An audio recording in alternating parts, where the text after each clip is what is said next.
Hi, I'm Mark Henick, and this is So-Called Normal.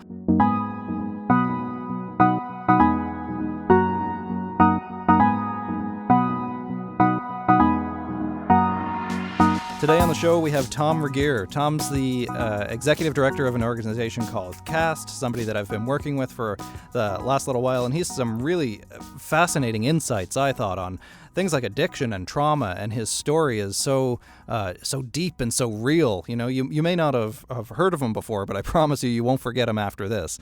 You know, some of the stuff we talked about really reminded me of the things in my own childhood around the ideas of masculinity and what it means to be a man, and that old school kind of approach to how he grew up. I heard so many times when I was a kid from people in my life, be a man, you know, suck it up, and it was always meant to be a compliment. Oh, you've been a real man today about it.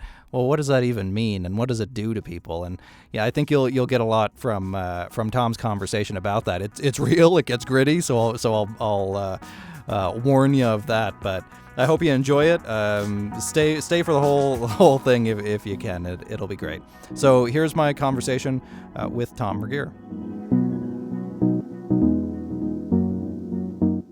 My name's Tom Regehr, and I was born in the suburbs and had a traditional suburb family.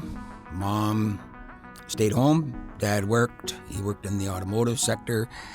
A brother 6 years older, a sister 3 years older. I was the youngest. And, as an adult, I had a manic energy, high energy career.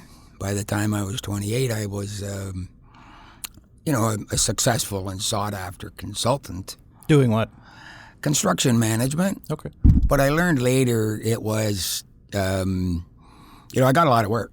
And I didn't have to advertise. I mean, I had cards. But I learned later that people really struggled with hiring me or not. Why? Why do you think they struggled? I didn't know this, but I was pretty independent. Right. And I was a real wild card.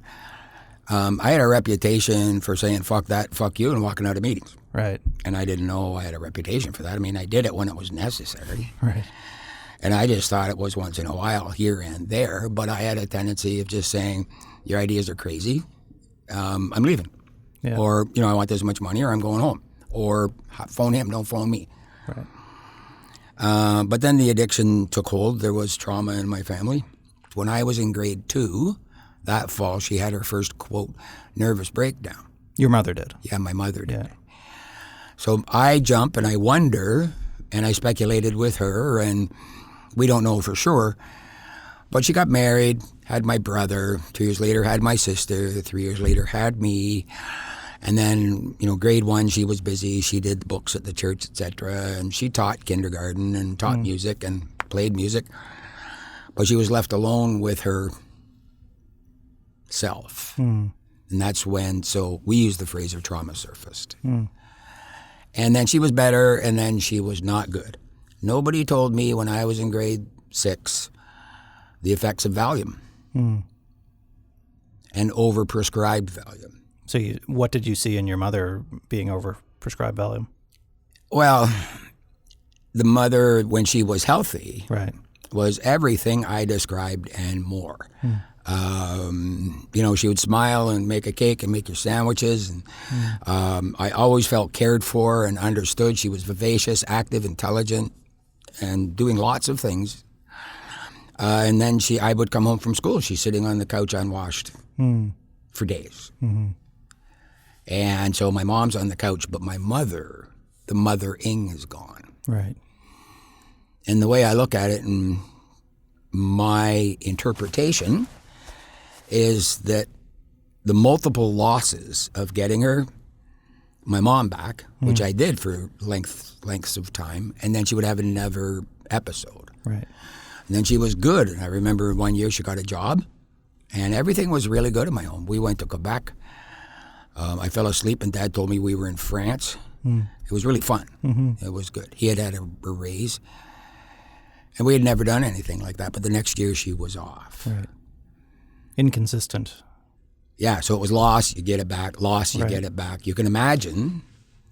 And so naturally, I didn't want to engage anymore. Yeah. And it would make sense I attached to my sister. Okay. And then my mother was institutionalized, and when my sister was able, she decided to move out. And I was supposed to be happy. And then my mom's mental health got worse. There were traumas in the house, physical traumas. How long was she institutionalized for? I think the first time was 3 weeks, then the second time was 3 months, and then the third time was 6 months, and I don't know. Repeat, yeah. So was anything explained to you why Mom would disappear for 3 months? No. Mom's going to a place where people are going to take care of her. Right. Now, I told my story once to a room full of healthcare professionals, and a woman came up to me and she said, Tom, I went to university and studied to be a psychiatrist around 1960, and that was our professional advice at the time, was to lie. And I think Kool-Aid was new. A lot of things were new back then. Tupperware was new. Plastic dishes were new. And Kool-Aid had the happy face, so they were told, put on a happy face, lie to the little boy. And that was the advice my father got. My father loved us and cared and did everything he could, right? But then, then my parents split up when I was about 18. She moved out. It was horrific. She tried several times to end her life, but always just when I was coming in the door. Do you think that that was a decision of hers? Did she know that you were coming home? There's no way for me to know. Right. But I know there were attempts when I wasn't there. Right. But, for a year. Oh, but sometimes, though, it's a cry for help, right? You're doing it not because you want to die, but because you want somebody to. You're desperate in those kinds of circumstances. There's no question. Yeah. Because for a while there, one fall, the pattern was just before I came in the door. Right. So there's multiple traumas there. Sure. I have very little memory except for the first responders, and I'm on my hands and knees, and I remember the boots. The flashlights. I only saw from what I saw on the floor. So the boots and the batons and the noise of the walkie-talkies. So, and then the lockdown ward. Right. Did you visit her when she went into hospital? Did you go? Yes. Yeah. What was that like for you as a kid? But really, it seems to have happened all throughout your formative years to go in and see that kind of environment. In Brampton, they had 2 basement levels for the psychiatric unit. G1 and G2. And they changed it to GA and GB because of the stigma. I thought, wow, that was great. Still in the basement, though. They're always in the basement, it seems. Well, yeah, so level 1 was, okay, you're having issues. Level 2 was lockdown. Right. So it's like another whole magnitude of severity. Sure. And I know when I did proper trauma therapy, about 5 years after I chose change, and with 4 years of traditional abstinence, I know that one of my most severe acute traumas, living under stress is a trauma. Living in unknowing is a trauma. But one of the acute traumas was the first time I went to see her in G2 when I was a little boy. And the doors locked, and we walked down the hall, and my dad turned and nodded, and the doors went kunk, and then zzz, opened, and then they closed behind us with a big clunk of a level of heaviness and mechanicalness that I didn't have any experience with. Right. And we were locked in between 2 sets of doors. Yeah. And then Dad nodded on the other side. We had kunk, zzz, the doors open on the other side. And my mom was standing there, urine-soaked, smelling vomit on her front and drooling. And that was an acute trauma for me. Sure. And there were probably 10, but that was one. Yeah. So you're going through this. My God. You leave home eventually, and then you mentioned that you found a period of abstinence. But where did the addiction come into this? What did that look like for you? How did it manifest? I just liked being drunk. I liked having beer in my hands, and I became addicted to the we are drinking, we are partying, don't worry about your feelings. And my nickname down in the street for a while was Rambling, because I was always rambling, keep moving, which was part of my distraction. So you drank, you think, to escape, to not feel those things, it sounds like. Not in the traditional sense. Right. It was more the urgency, chaos, move, have a beer. And that's why I worked. It was manic, the way I worked. It was insane, like literally. And, being drunk was okay. I went in and out of cocaine. I know I spent tens and, maybe $100,000 on coke in a couple of years. Yeah. Working in construction all along. Now, what was that like within that context, that culture of, it's a masculine guy's guy kind of culture? Did other people know? Did other people participate in those activities with you? To a certain extent. Yeah. I was over-promoted early because of a good economy. So I was hiring people that drank like I did. Right. In those days, we didn't drink usually till noon. Sure. I did on days off, but at work I didn't have any beer till lunch. Right. And we bought Gibson's finest whiskey because it was easier to hold the neck of the bottle when you're driving. Practical. Wow. You don't really think about those kinds of things. Like, wow. Yeah, and passed them out the car too. Yeah. At 80 miles an hour. Yes. So, working in construction was good. And then I was in consulting and working from home. Right. And, wake up, do a few lines, take a couple pills, open a beer, and get to work. Right. How long did this go on for? Well, every year my career progressed a little bit. I started out as a laborer, and I learned some skills from some European master gardeners that helped propel my career. And then I went to Ryerson and learned some management skills. And so I was doing project management, and I just generally took on the really tough stuff nobody else would do. And I also did some work at my desk for large corporations, large architectural firms and construction companies. But then the couple of years that I did cocaine and my drinking got right out of hand. Sure. And then one guy who was my very best friend, they tried so hard to help me. What did they do? Well, there was a tradition there to have dinners for people. Right. We would call them gratitude dinners now. And they had two to try and convince me to make change. And I just danced around them. And then he kicked me out. And that was my first homeless stint. I was about 31. You were homeless, yeah. Now, at that point, I had a car. Right. And I don't even know what happened to that car. And then I had a truck somewhere else, and I went and got the truck, and I put the plates from the car on it. That was bad. And then I wrapped it around a pole at about, 60 or 70K. Drunk? Hi. Oh, yeah. Yeah. Oh, yeah. And so people are trying these interventions with you then, and you're not in a place where you can recognize it. What did the bottom look like? When did rock bottom come, or is that what it took? Well, my point of change, because, there's that concept out there that everybody has to find their own bottom. So let's let him find his own bottom. I rail against that idea. Yeah, why? Well, it's a sentence to death. Right. There is always a way to intervene. There's always a way to intervene. So I was utterly homeless and standing on a street waiting for a soup kitchen to open, and a woman that was a client of mine 10 years before, she walked up, and I was a mess. But I was wearing construction boots, and I had the standard shtick of, I just got in from, we finished a job in the East End, and, so I'm sort of at wit's end. She said, where are you living? I said, I don't know yet. I just got back into town. She said, well, I have an apartment you can live in for 3 months in return for some work. So I hadn't been regularly housed or fed for a long time. Now, by then, I was street entrenched. I had othered, the verb to other things. I had othered regular people. And that apartment had a nice bed in it. I didn't sleep in the bed. Beds are for other people. Beds are for regular people. I slept on the floor. But while I was there, I had some sober time, craving, not by choice. If I had money, I drank. And I was able to get some welfare financial assistance, so I have several 3 and 4 day periods with no memory at all there. But I had a moment of clarity, as they say.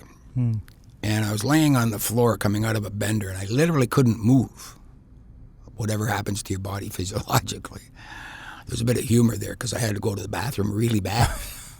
And I couldn't move. And I knew what to do when this happened. I know how to get out of it, but I couldn't. And then I decided to let it go in my pants because I was going to burst. Right. And then it wouldn't go. And I started to laugh. Oh, that hurt. I was laying there laughing. Oh, it hurts. Ow. And when it hurt, it made me laugh. And you know what I mean? Yeah.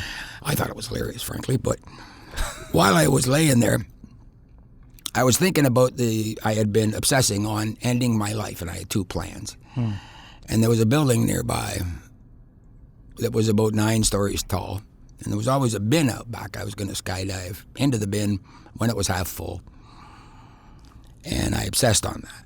And I had another very complicated plan. For some reason, I thought it was very important that nobody find my body. That was a given.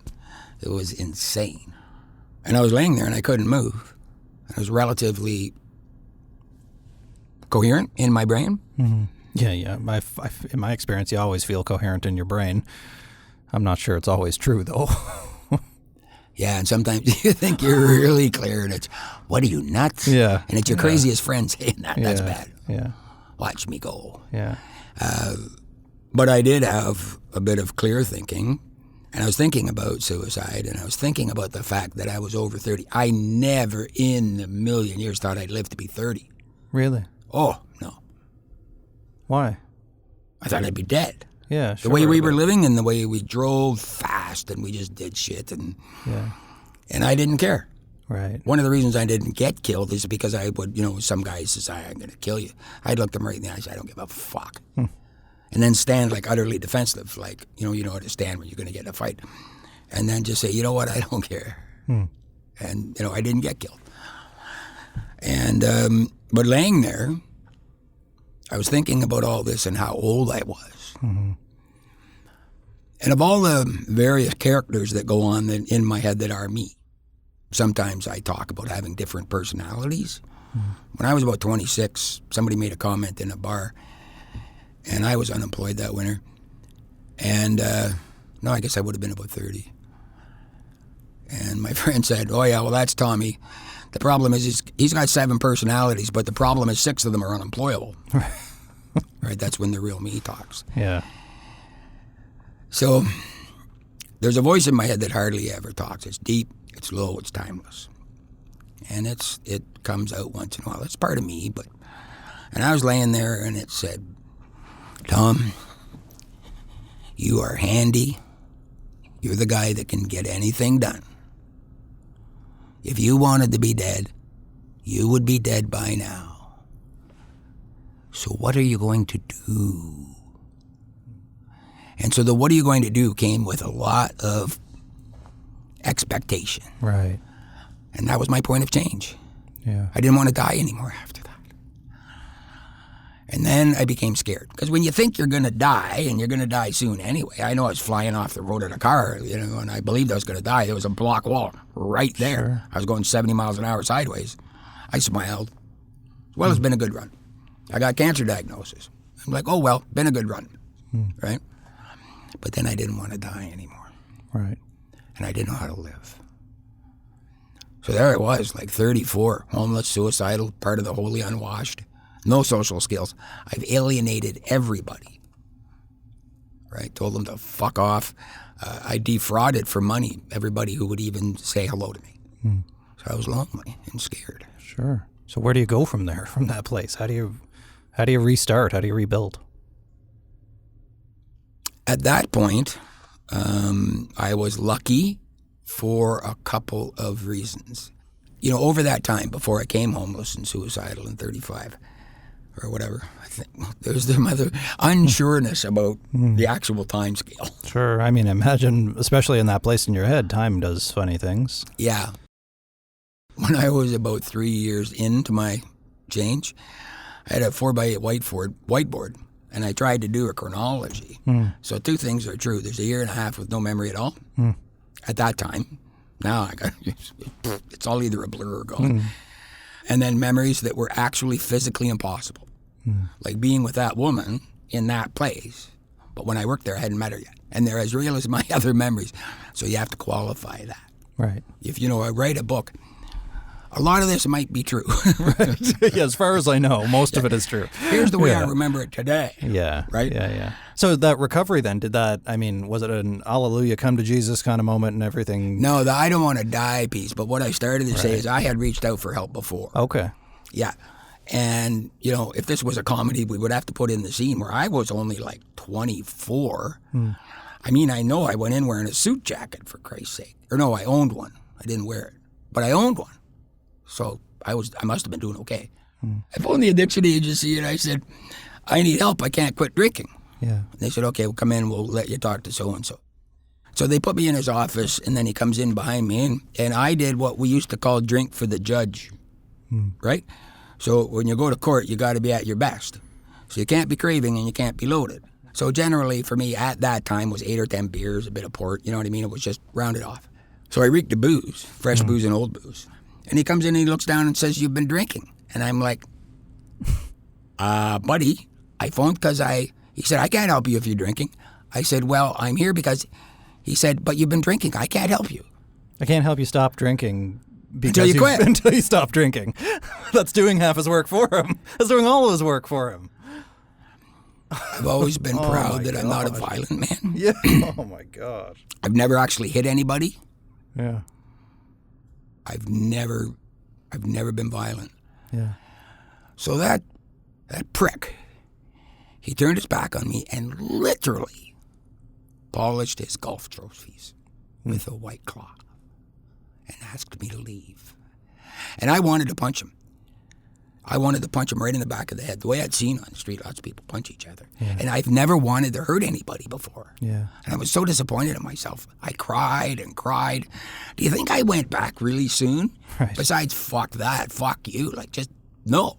Go dead. Like, all of it. Yeah. So the idea of reaching out for help, your middle finger sort of comes out of your hand by itself. Yeah. It's just, and your lip curls. When you're hesitant to go back then because of that experience, right? And then you go for the next 10 years, 5 or 10 years, getting progressively worse, it sounds like. Yeah. The thing is, I knew about how to ask for help. Right. And because I am a genius, and I know all the things that matter, that's what you do when you're homeless, is sit with your buddies and solve all the problems. Right, solve all the world problems. Oh, yeah. A bunch of geniuses sitting around. Yeah. Well, have you heard the phrase genius at the car wash? No. There was a song in the 60s because, at the car wash, whoever shows up first gets your thing, right? And so everybody's there all, messy and, part of the wholly unwashed and all that stuff. But we stand there. Well, if Trudeau the first Trudeau. Yeah, sure. If Trudeau just did this, right? And, it's bad. Yeah. But in my genius, I knew that if you said you were an addict, you got help faster than if you said you were just mental. Right. And I knew I was mental. I knew I was messy. I knew I was messed up. So I phoned an addiction agency. And I actually knew, because I did so much work with them as a client, the Region Appeal phone number, 799-7800.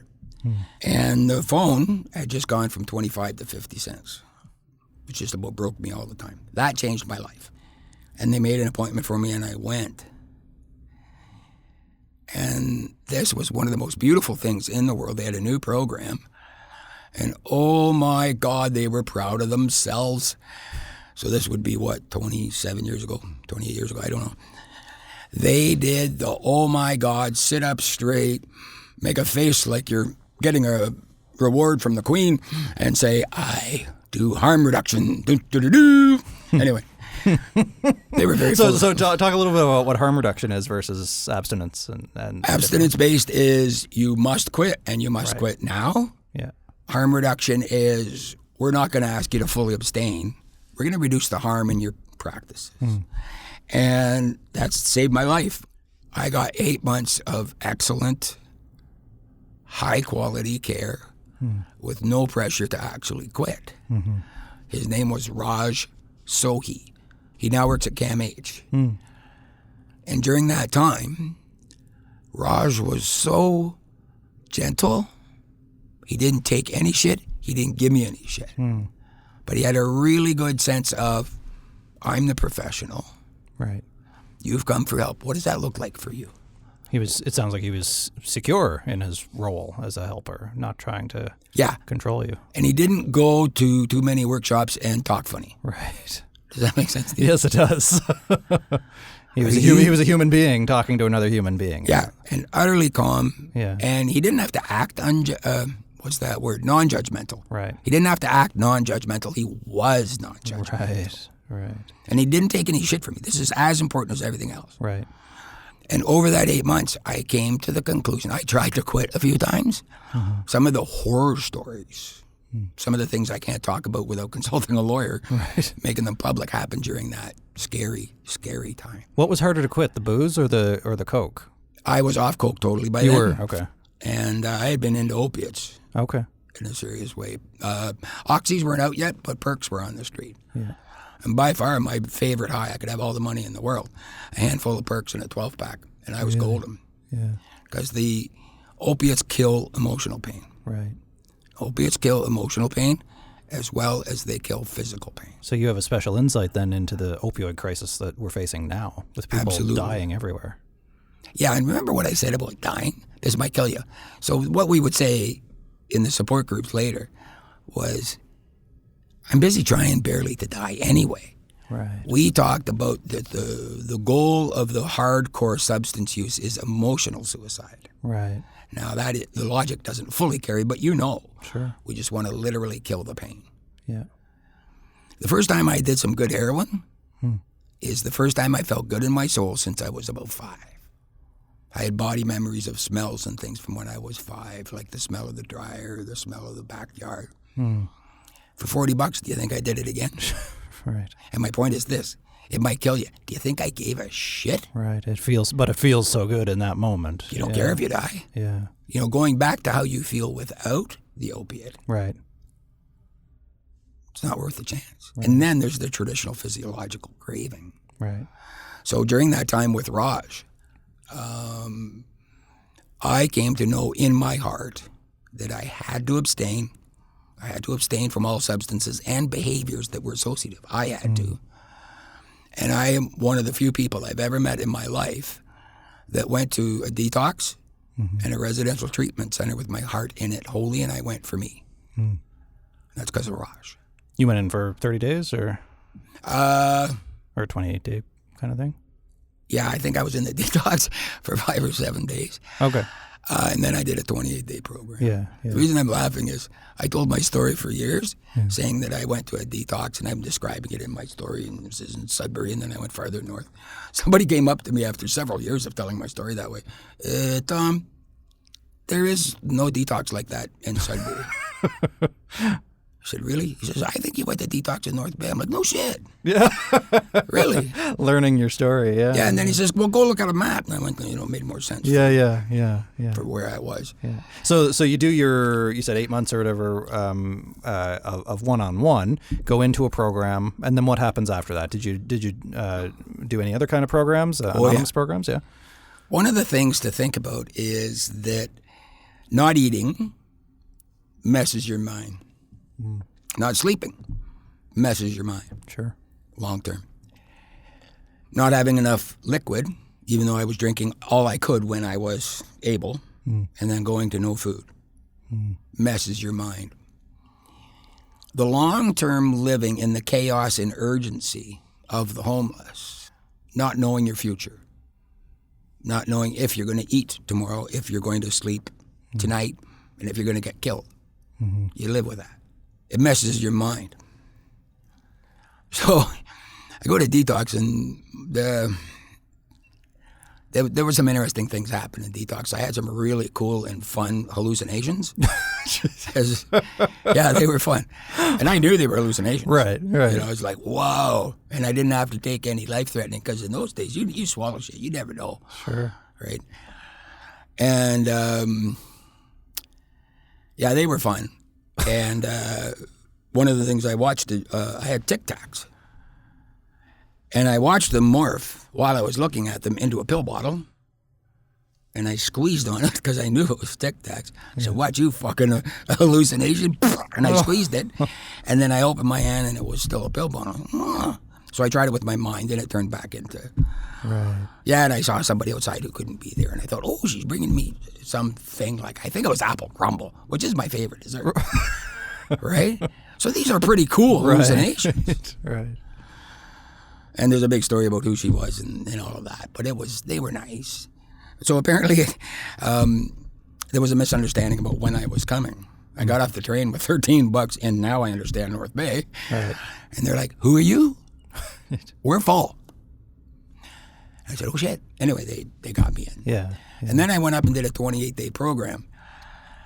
And two things happened on day 18. I started, so this day 18 plus the detox. So probably 23 days. Right. I started to be able to think more clearly. And I had my first regular bowel movement in my adult memory. Really? Yeah. And that stood out to you as significant, something that other people take for granted, I would assume. Well, I don't know.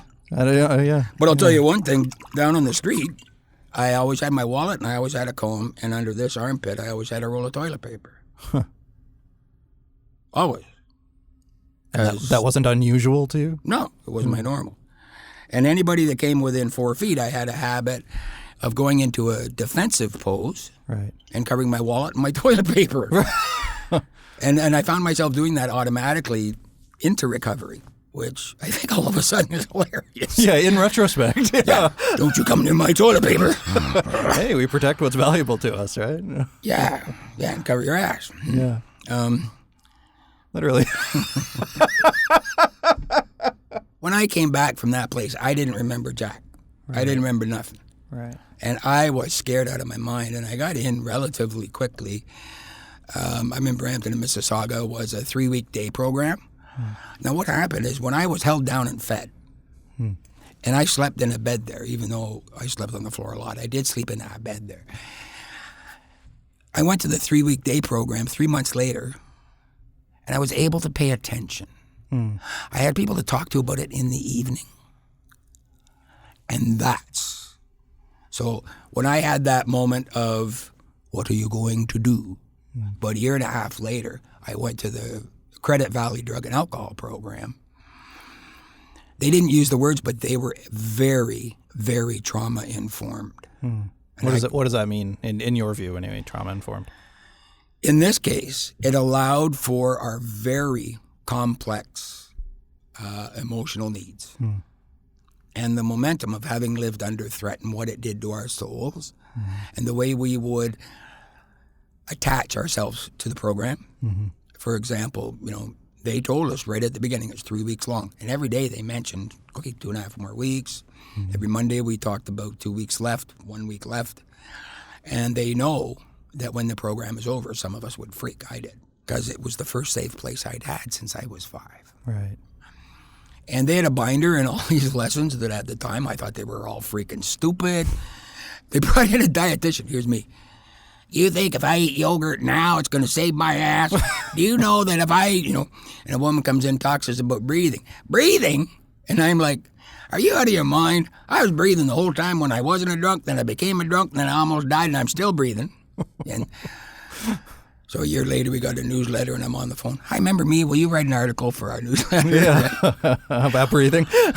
or now breathing is what I talk about a lot. Sure, yeah. Well, so how long have you been sober now since all this went down? 22 years or 22 so. Years. Congratulations. Thank you. Yeah. And what have you been working on since then? You've been using this experience since then, it sounds like, to help others. Yes, in 2 stages. When I was first in recovery and had achieved substance and chaos, for me they are equal, for many of us that are. Leaving the chaos and urgency was harder than leaving the substance. Interesting, yeah. The chaos and urgency feeds all the same chemical shit in your brain. Right. But it also gives you identity. Right. Creating a chaos to respond to, you mean? Like that kind of living on the edge it's a shield thing? from the real world. Sure, yeah. I can't do that. I can't go to the birthday. I can't apply for a job. You know what I mean? Right. Is that what you become addicted to, the chaos? Absolutely. Yeah. But it's not just chaos. Right. It has to have urgency. Urgency, yeah. Because chaos can be a messy house. Right. Chaos could be my desk right now. Right. Right? People say to me, I don't know much about your organization. I'm like, organization? You've never seen my desk. Right? Yeah. And but the chaos and urgency, Yeah. and it's more addictive than heroin, Right. which is, the big one. So I was going to 3 meetings a week to keep myself between the rails. One of them was educational and at the Credit Valley Hospital. And I was going to one AA meeting with one field and another meeting. And it was getting on my nerves because I was trying to work. I had a little business going. So I started one meeting with the best pieces of all those. And we called it, CAST, which is come and sit together. And it was totally open. We had really good ground rules. And I did that for a few years while I had a wood shop. I was making various things in my wood shop.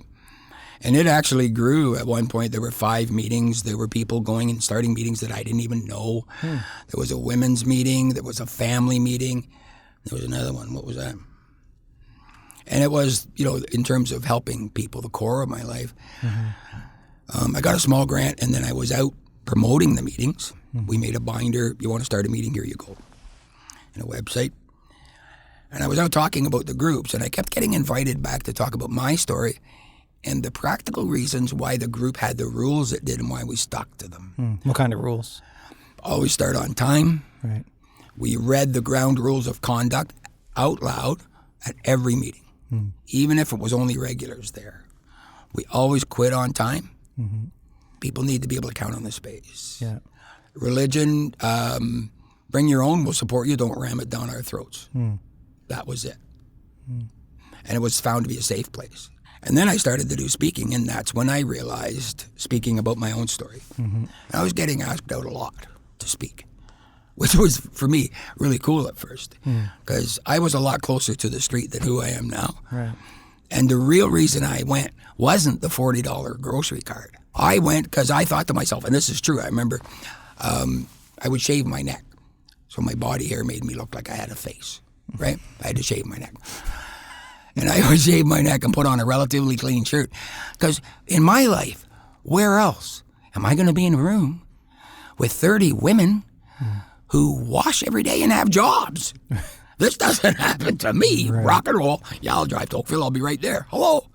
So I had a lot of fun at first. Sure. But I realized right away, these people didn't know jack shit about trauma. Yeah. And that's really all we dealt with in the church basement.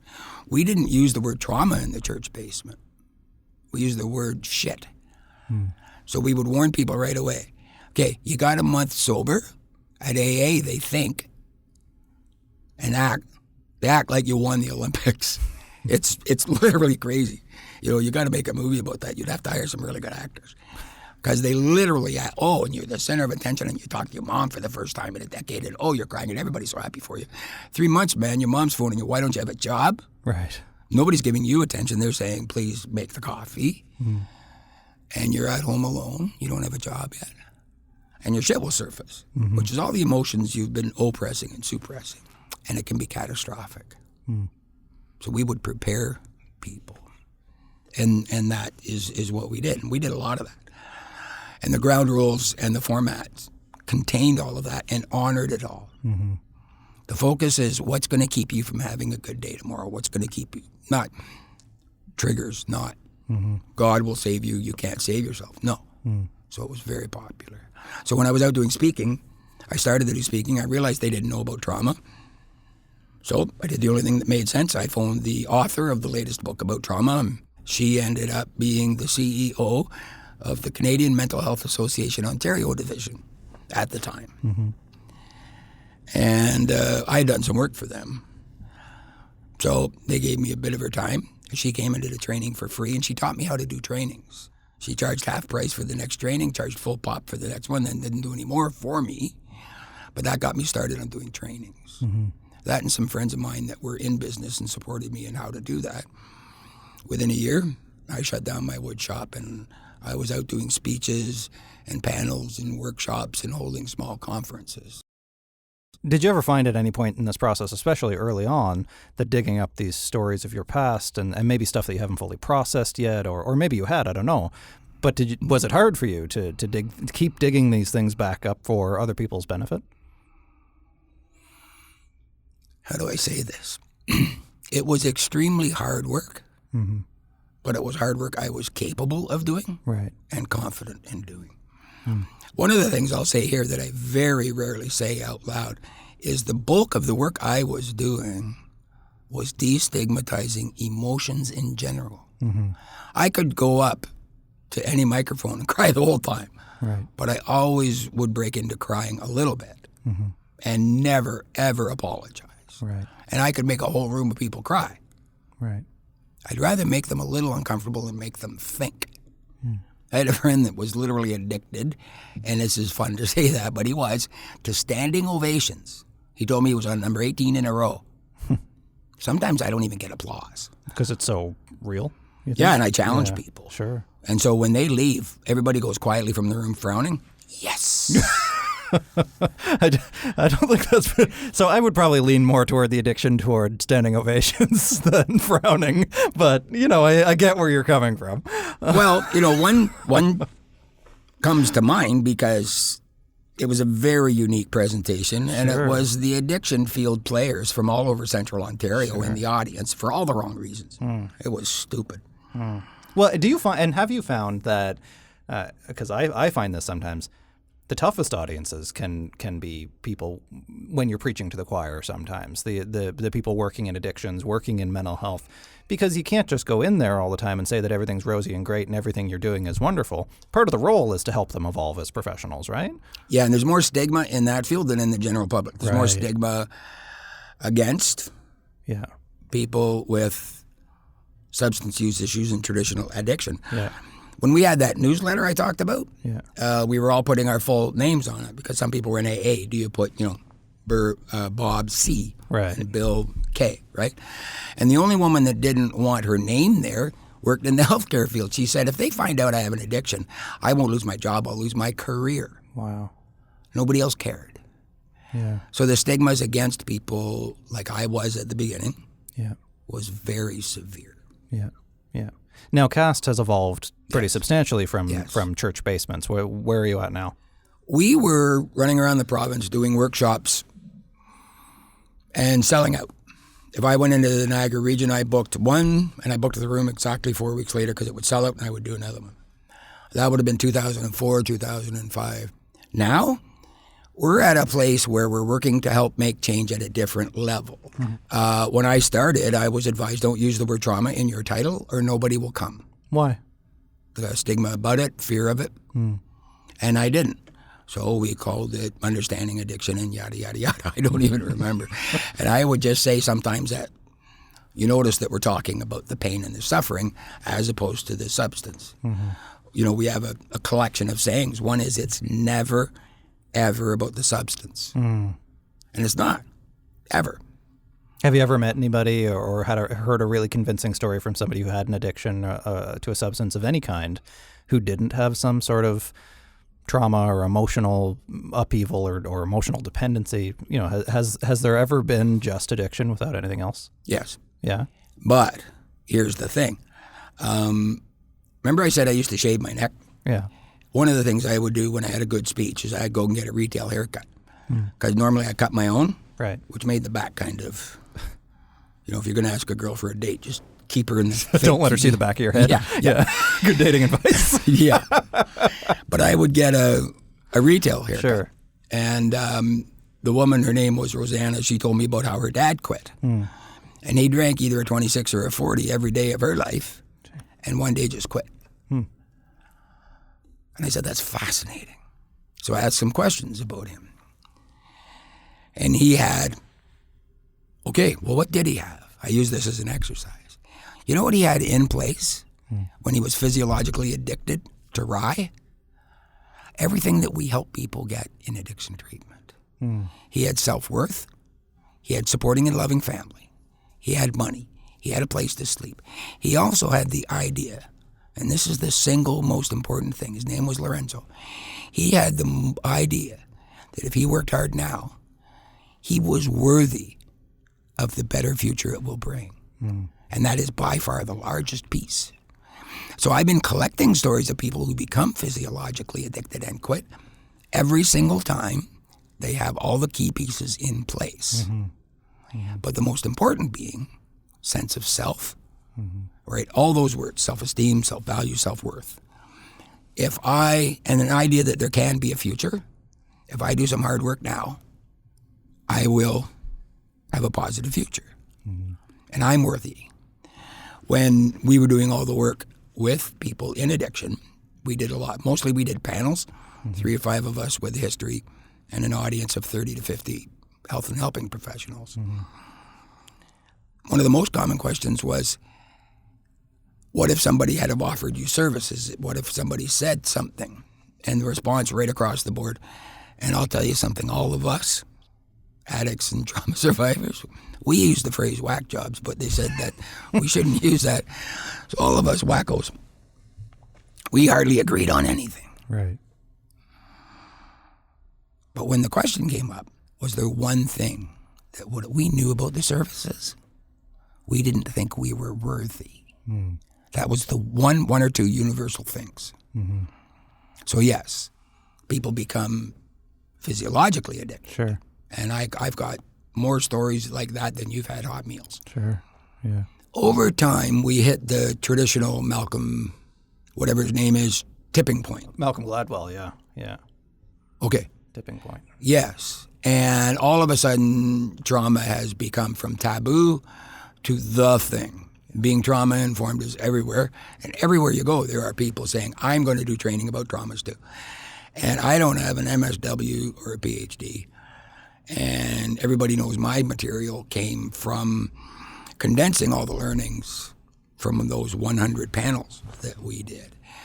So we're basically going broke and reinventing right now.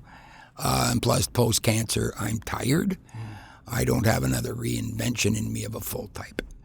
So we're doing conferences with world-renowned, fabulous speakers. And we only choose the best, and we only work with the best, and we only do the best. And we're looking for other ways to make a difference. Yeah. What kind of cancer were you diagnosed with? Well, it was fun for a public speaker. I got throat cancer. Sure, yeah. Right? Do you think it was connected to the drinking? No, but it was absolutely directed to the cocaine. So a friend, and I hope he hears this, was cutting it. He was a friend of mine. He was cutting it with shit that made the back of my throat raw. And it absolutely was the cocaine, we know for a few reasons. Yeah. And it's in remission now? Or? Yes. It was caught extremely early because it was visible in the back of my throat. It didn't do any damage before I went for treatment in Hamilton. Okay. The treatments dang near killed me. Jeez. I can't imagine. Yeah. But I lost the power of my voice, but I didn't lose my voice.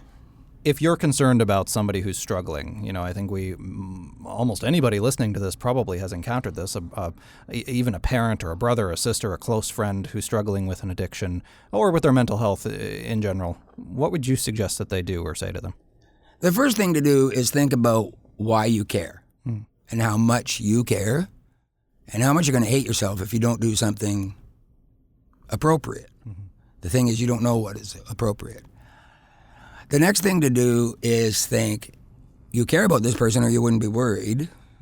Look sideways. If it's a painting, look at who else is in the painting. There isn't anybody in the world with only one caregiver. You should not carry the burden of intervening in the way you choose alone. There may be somebody who's more appropriate. It may be your best thing is to do, if it's your brother, it may be the best thing to do is support his wife in her ongoing efforts. Do you see? And phone them and have a really frank conversation. You either know things or you imagine that these things are true. Separate them out. Here's what we know. He's broke all the time. Here's what we know. We don't see him drinking, but he smells like booze. Right? Here's what we know, and here's what we think. Separate out knowns from unknowns and write them down and say so to whoever that other person is, the sister. And then, with your sister, look sideways further. Who else has influence over this fellow or this woman? And then choose an action. What you need to do is go back to the very beginning. I care, and I'm going to step out of my comfort zone. Make sure that when you start the action, that you already know about stepping back into your comfort zone. One of the things I do is meet people at coffee shops, ask for a conversation, because in a coffee shop, anybody can leave. it's a traditional thing for moms to trap their 15-year-old daughters in the car for a while and have a talk, you know.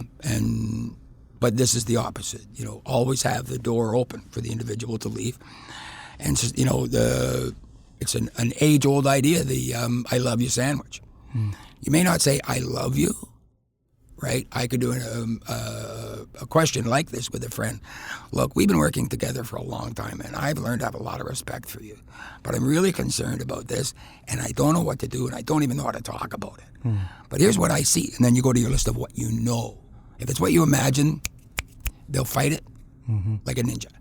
And I care about you. So that's the other piece of the sandwich. So it's I love you, and then the meat of the sandwich is you smell all the time and you're always broken. And I hate that. And it hurts me. But I love you, and when you make positive choices, I'll always be here. So with that sort of decision tree, you can always sleep at night, and the people around you are getting the support they need, including the people around the individual that you're concerned about, which are probably more important to that individual than you imagine. And it's a good plan. Then you sleep at night, and you sleep with a good conscience. When you've done that, turn the machine on again, make all those decisions again, and never say, I'm ending my relationship with you. I love you, but I can't have anything to do with you while you are making these choices. As long as you make these choices, I'm afraid I can't be around you. I have kids, I have anxiety of my own, I have my own issues, I've had to up my meds because of you, that kind of shit, right? And then just keep going and get support from those around you. And go back to your comfort zone. Always go back. You don't have to carry it with you all the time. The final saying is do your best and then rest. Do your best and then rest. I like that. What would you tell somebody who's listening to this who's very much still in the grip of their addiction? What would you want them to know? Two things. One is set aside the idea of abstaining right away.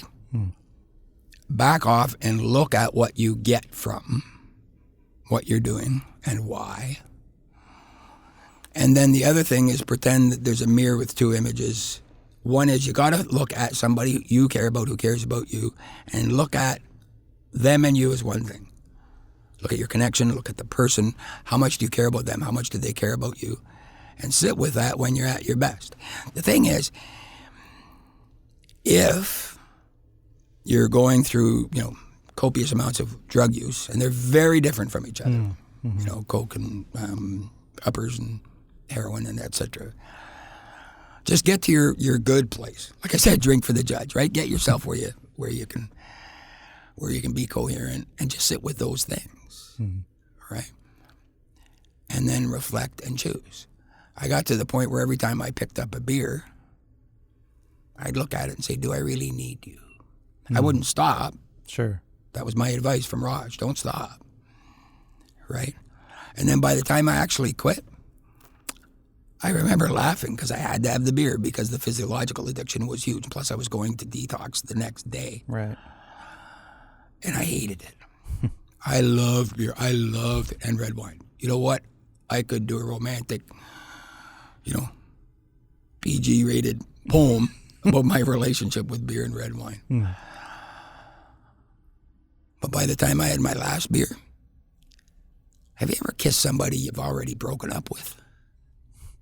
Because that's what it was like. You know that feeling? That's what it was like. I don't want this, but I poured it down my throat. So those two things, paying attention to what you're getting from, and another person and paying attention to the unit that is your relationship and your friendship. Picture it as one thing. And then picture another person and sit with that and think about what you want. It doesn't matter who you are or what you've done. There are people that love you and care about you. Tom, I'm speechless. You're such an inspiration, and I want to thank you for the work that you do, certainly for coming on the show and sharing your message. Thank you so much. You're welcome. My pleasure. All right, that's it for Tom. Thank you so much for listening to that. He was just such a great guest to have. He came to play. He really, wanted to go deep into those conversations. So I hope that you took a lot from his, especially his advice on opening up about your experiences and getting through it. He's been through so much, and I think a really great example of how you can get through it too. Don't forget to look me up on Twitter and Facebook, to follow me there at Mark Henick, at MarkHenick. You can also read more about me and about the show at markhenick.com/so-called-normal. Don't forget, please, to go on to iTunes or wherever you've accessed the podcast today and subscribe, to give us a rating, hopefully a really good rating. That would be nice too, but whatever you really think. And tune in next week. We're gonna keep going ahead weekly. We've got lots of conversations here that I think are going to be really interesting for you. So that's it for me. Thanks for listening to So-Called Normal.